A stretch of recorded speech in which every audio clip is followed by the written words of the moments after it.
Bienvenidos a una nueva cápsula informativa sobre temas de investigación de mercados. Mi nombre es Fabio Sanabria y hoy les voy a hablar sobre el capítulo 8, Interpretación de los datos obtenidos desde la óptica del marketing. Existen diferentes formas de resumir los datos obtenidos del proceso de encuesta. Básicamente, existen 4 formas básicas. La primera de ellas es la forma textual. En esta forma textual consiste básicamente en colocar las cifras insertas dentro del texto mientras nosotros estamos haciendo la interpretación de los datos obtenidos. O sea, no se hace cuadro, no se hace gráfico como tal y posiblemente es que el dato es uno solo, el 100% de las observaciones o de los elementos consultados respondieron un sí o respondieron un no. En este caso, no justifica hacer un cuadro, no justifica hacer un cuadro estadístico, principalmente porque lo que vamos a hacer es referirnos a ese dato en el texto, dentro del contenido de la información que nosotros estamos escribiendo en el documento como tal, en el proceso de análisis de los resultados. Esta es la forma textual. La forma semitabular consiste en hacer lo que yo denomino un semicuadro, o sea, un pequeño cuadrito inserto en el texto. De esta forma, usted puede estar mencionando sobre los hallazgos obtenidos y luego hacer alguna referencia sobre algún dato en específico. Por ejemplo, para hacer más énfasis a que son más los casados que los solteros, en alguna investigación, se puede indicar en una especie de cuadro inserto, pero algo muy pequeñito que no lleva título, no lleva nota introductoria, no lleva fuente. Dentro del texto se hace referencia a esos datos de cuántos casados, cuántos solteros y se pueden poner los datos absolutos y los datos en forma relativa. Pero es algo muy simple, eso se llama la forma semitabular. Tenemos la forma tabular que consiste básicamente en presentar la información a través de cuadros estadísticos, que estos tienen una serie de requisitos sobre los cuales voy a hablar en términos muy general más adelante. Y la forma gráfica, que no es otra cosa que gráficos estadísticos para representar la información obtenida en el proceso. Aquí tenemos el ejemplo de representación de la información tabular. Obsérvese que este cuadro como tal tiene un título en forma piramidal invertida, tiene un concepto de redacción, el mismo título. Aquí se refiere a la distribución de la población cartaginesa de acuerdo al estado civil por sexo para el año 2014. El título siempre tiene que decir algo sobre el contenido del cuadro o del gráfico. Obsérvese también que tiene su respectiva columna matriz, tiene su encabezado, tiene el cuerpo del cuadro, tiene datos absolutos y relativos y tiene sus correspondientes totales. Además de que también contiene una fuente, ¿verdad?, que nos refiere al tipo de investigación que nosotros estamos realizando. Esos son algunos requisitos. Véase también que el cuadro como tal no tiene líneas a lo interno para no distorsionar la buena interpretación de los resultados o de los datos que nosotros estamos queriendo dar a entender en este proceso. Además de que tiene una serie de elementos, líneas que solamente dividen el encabezado del cuerpo, una línea que divide los totales del cuerpo, ¿verdad?, del cuadro como tal, entre otros elementos que no tiene líneas hacia los lados. Esto es aspectos de formato en la construcción de un cuadro estadístico. También tenemos un ejemplo de representación de la información gráfica. También, como se puede observar, tiene su título en forma piramidal invertida. Todo va en mayúscula, tiene que llevar el año. Obsérvese que la barra más grande va de primero y luego en forma descendente hasta la más pequeña. Cuando la variable es de tipo cualitativa, las barras tienen que ir en forma horizontal y cuando la variable es de tipo cuantitativa, las barras van en forma vertical. Es un requisito importante a la hora de construir un gráfico estadístico y además lleva su correspondiente fuente. Algunos aspectos generales respecto a la construcción de cuadros y gráficos estadísticos. Tenemos una serie de series estadísticas. La primera de ellas es la cuantitativa, las cuantitativas como tal. Estas series se refieren a variables que son de tipo cuantitativas. Estas variables cuantitativas pueden ser discretas o bien continuas. En el caso de la variable de tipo discreta, se refiere a números enteros. Cuando nosotros, por ejemplo, vamos a representar el número de viviendas, ¿verdad?, que corresponde a números enteros, o el número de miembros que hay en una familia. Ahí corresponde a números enteros. Se dice que hay 5 personas, 4 personas, 3 personas, entre otros. En las continuas podría ser perfectamente a aquellas variables que corresponden a un número continuo de unidades, que perfectamente podría ser la edad. Si nosotros lo que estamos registrando es propiamente edades, usted puede tener tantos años, tantos meses, tantos días, tantas horas, tantos minutos, tantos segundos, entre otras formas de medir la edad. O sea, es una variable de tipo continua y estas entran dentro de las series de tipo cuantitativas. Las series cualitativas se refieren a variables que son cualitativas, o sea, que responden a cualidades de los individuos que necesitamos suministran la información deseada. En este caso podríamos hablar de hábitos de consumo, comportamientos de compra, entre otros elementos como características de la persona entrevistada, entre otros. Las series geográficas se podría decir que es una extensión de las variables de tipo cualitativas. En este caso, la geográfica se refiere a la representación de la información por áreas, ¿verdad?, que puede corresponder a provincias, a cantones, distritos, urbanizaciones, caseríos, condominios, cuadrantes, etcétera, etcétera. Las series cronológicas o de tiempo son una extensión de las series cuantitativas y corresponden a variables que apuntan en esa dirección. Cronológicas que pueden ser en el año 2000, 2001, 2003, 2004, o sea, para ver algunos pronósticos de ventas de las empresas. Entonces se hace un tipo de gráfico con una variable de tipo cuantitativa cronológica, o de tiempo, ver, digamos, unidades de tiempo por semana, por mes, etcétera, etcétera. El número de cuadro responde al número de pregunta en el cuestionario, esto en la medida de lo posible. Cuando nosotros vamos a hacer un cuadro como tal, este tiene que corresponder al número de pregunta que hemos aplicado en el cuestionario.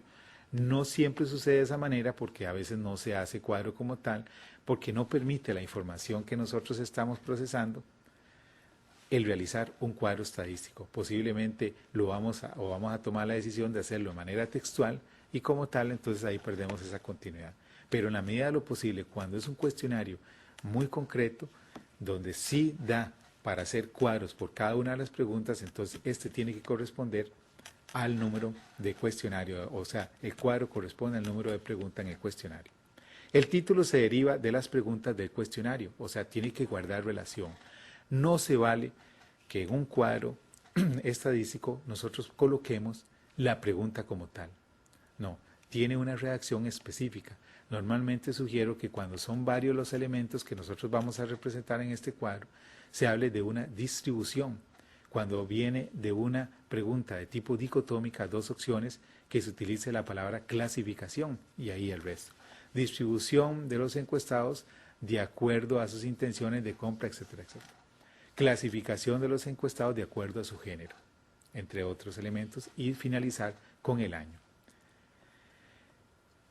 El título se escribe bajo el esquema de pirámide invertida que ya les estaba mencionando. Deben indicarse los términos bajo los cuales se presenta la información, términos absolutos y relativos y demás información que no puede ser incluida en el título. Alguna información, por ejemplo, que nosotros... Esto es como hablar de un eslogan en el título, llamémoslo así, de una empresa. Por ejemplo, hay algunos negocios que tienen su nombre y rematan con un eslogan. En este caso, ponemos el título y aquella parte que nosotros no podemos decir en el título como tal, lo ponemos entre paréntesis sin ser nota introductoria como tal y aclaramos ahí en miles de colones, no contempla hombres casados, por decir algo, o sea, una pequeña notita, ¿verdad? Los cuadros deben llevar fuente. Los cuadros no se enmarcan, solo pueden llevar líneas horizontales y las necesarias. Las notas aclaratorias van al final del cuadro, después de la fuente. Alguna nota que nosotros queramos incluir dentro de ese cuadro puede ir al final del mismo. para aclarar en algún punto.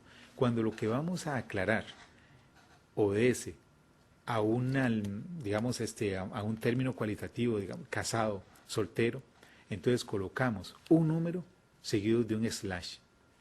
Ese número y ese slash lo colocamos al final del cuadro e indicamos lo que nosotros queremos resaltar de esa información. Cuando eso corresponde a una cifra, entonces colocamos una letra seguida de un slash.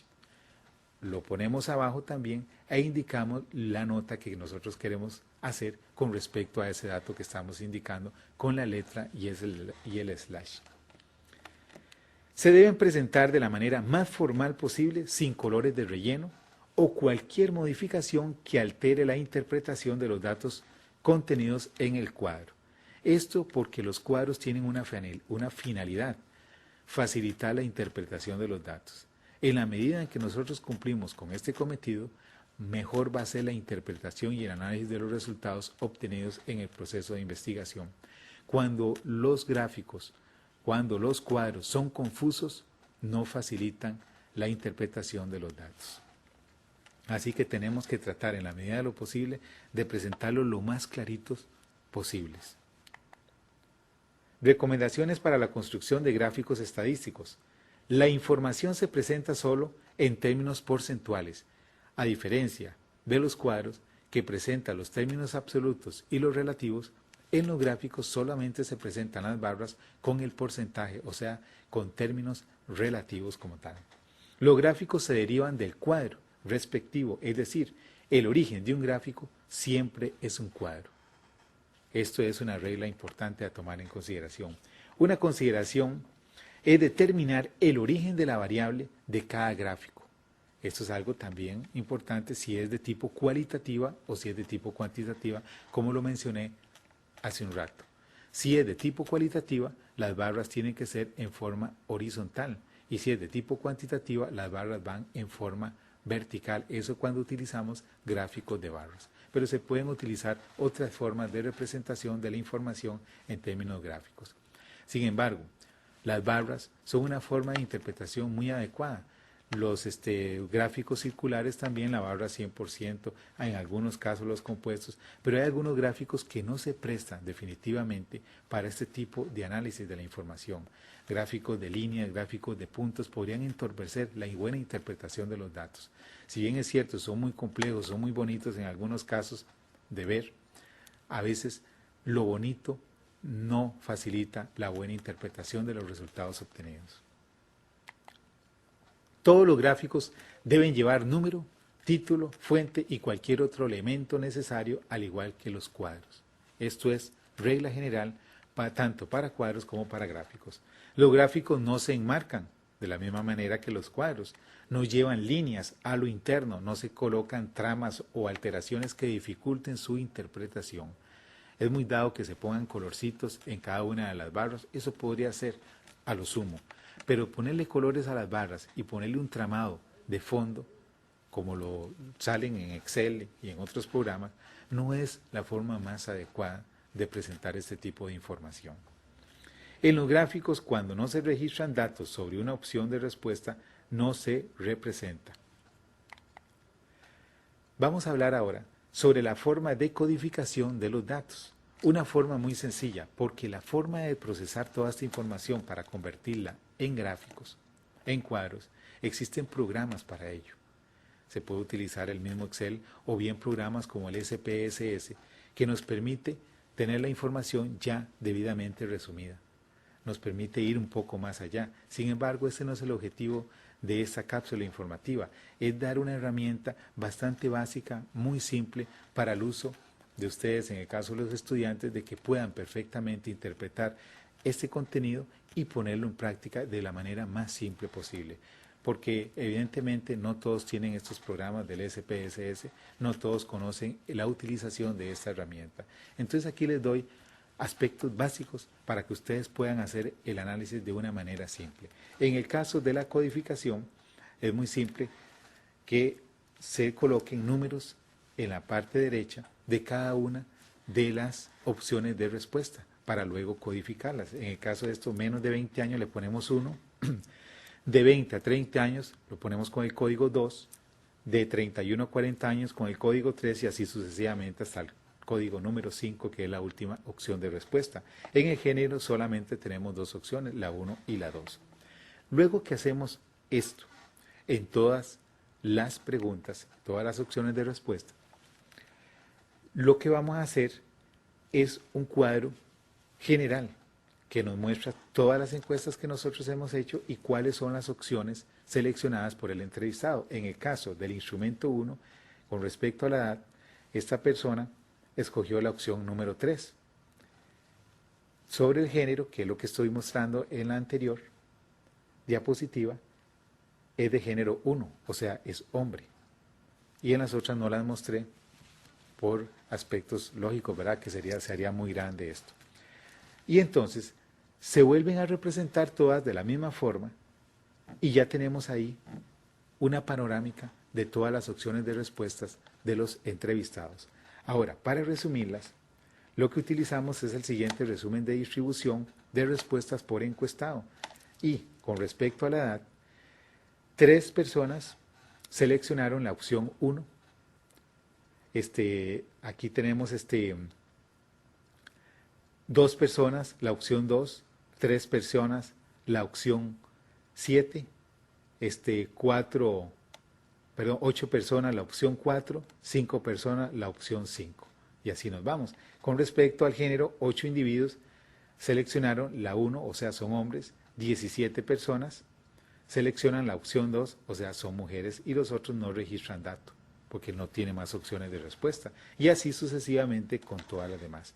Con este cuadro resumen queda preparado para que estos datos se ingresen en una hoja de Excel y se ingrese propiamente a la elaboración de gráficos y podamos construirlos ahí con todos los conocimientos que tenemos al respecto.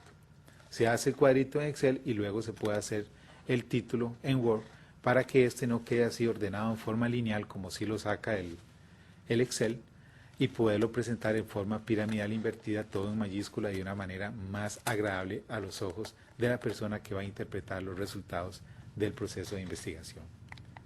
Recomendaciones generales para la redacción de los resultados obtenidos en la investigación de mercados. La primera recomendación: redacte los resultados en función de los datos absolutos y relativos. Eso es una parte fundamental.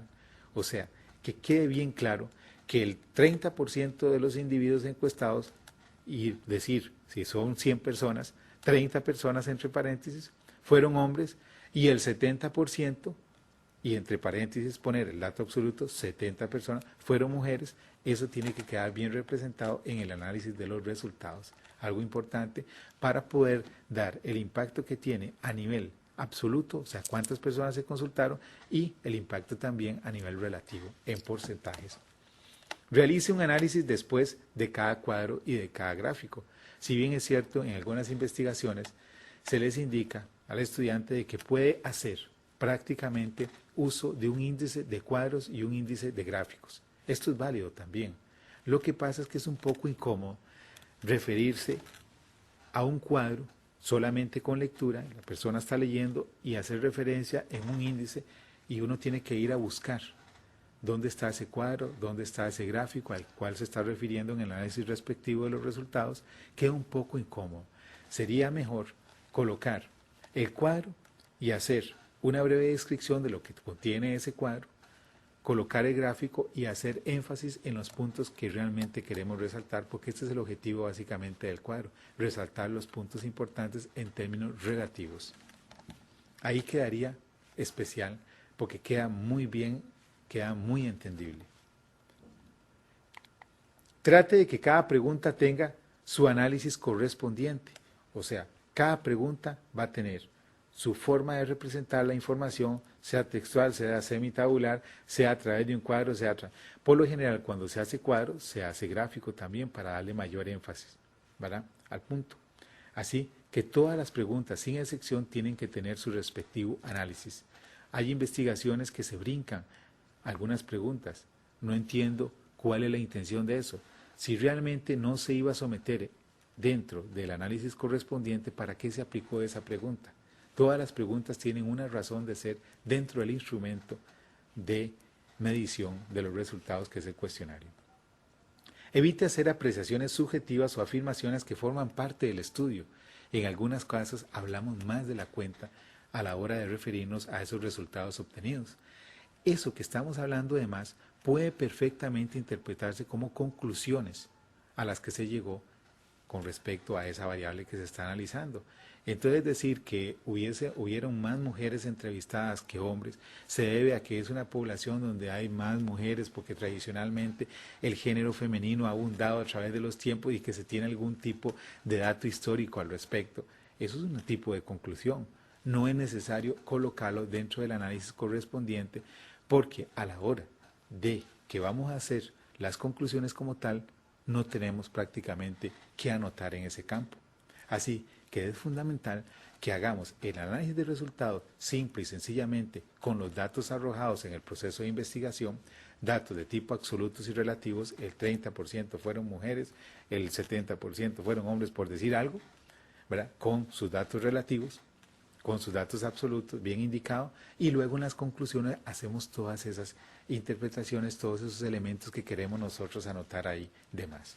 Obviamente que tienen que tener su grado de conectividad con esa variable que nosotros estamos analizando.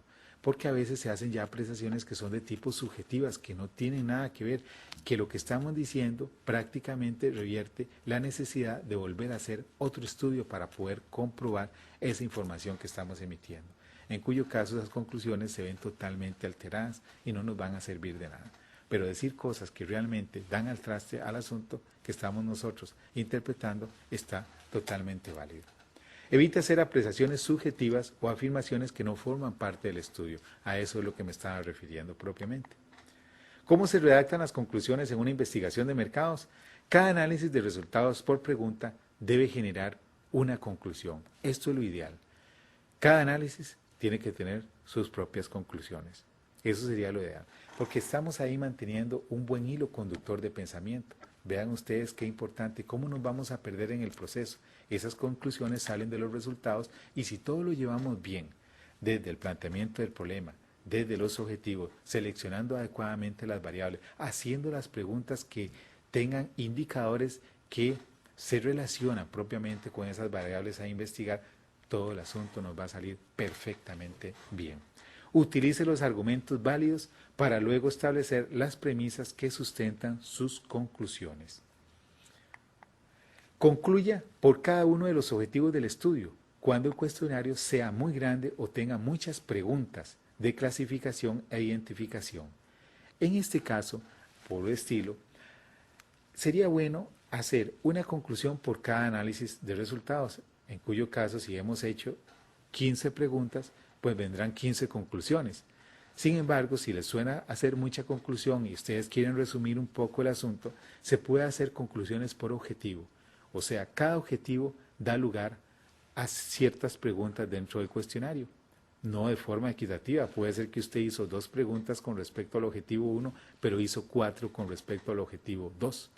Hizo 3 con respecto al objetivo 3. Hizo 5 preguntas con respecto al objetivo número 4. Así que usted va a hacer conclusiones en forma generalizada por cada uno de esos objetivos, obviamente tomando elementos de cada una de esas preguntas que corresponden a cada uno de estos objetivos. Eso es una forma de hacerlo y queda de una forma bonita, resumida y bastante importante a la hora de tomar decisiones. Trate de que el contenido de las conclusiones aporten algo más al proceso de investigación, que no sea una repetición del análisis de resultados. Es muy dado ver en algunos trabajos, en algunas investigaciones, que las conclusiones son una repetición del análisis de los resultados. Se concluye que el 40% de las personas entrevistadas no gustan ir al cine en horas de la tarde. El 30% sí gustan ir al cine en horas de la tarde y el restante, por decir algo. ¿Para qué volver a repetir esos datos? Si ya se manifestaron, ya quedaron expresos en el análisis de resultados correspondiente. En ese sentido, las conclusiones tienen que aportar algo más. Hay que decir alguna razón que esté conexa. Por eso es que a veces, cuando se está realizando la encuesta, hay información que el mismo encuestado no suministra y se debe anotar en alguna parte del instrumento para que eso quede pendiente a la hora que nosotros vamos a hacer el análisis correspondiente, quedan esos elementos que podríamos utilizar en las mismas conclusiones de la investigación como tal. Busque su propio estilo de redacción de las conclusiones sin perder de vista que deben estar en función del análisis de resultados con los elementos necesarios que los apoyan. Es definitivo que todos tenemos una forma de redacción diferente y eso se respeta completamente.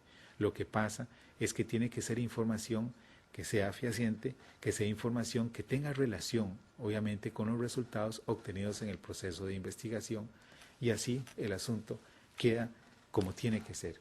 Buenas conclusiones nos dan el pase a que podamos realizar buenas recomendaciones, porque las recomendaciones las podemos hacer con base en las conclusiones a las que llegamos en el estudio. Y estas recomendaciones como tal van a ser de corte estratégico, proponiendo elementos concretos en algunas de las acciones del marketing para que esta empresa pueda salir a flote y pueda solucionar la problemática que está experimentando. Básicamente eso es lo que quería comentarles en este capítulo número 8 y los espero nuevamente en algunos otros cursos en los cuales vamos a desarrollar algunas nuevas cápsulas informativas, esperando que hayan sido de su completo agrado y principalmente de mucha utilidad para sus propios intereses. Muchísimas gracias y nos estamos viendo.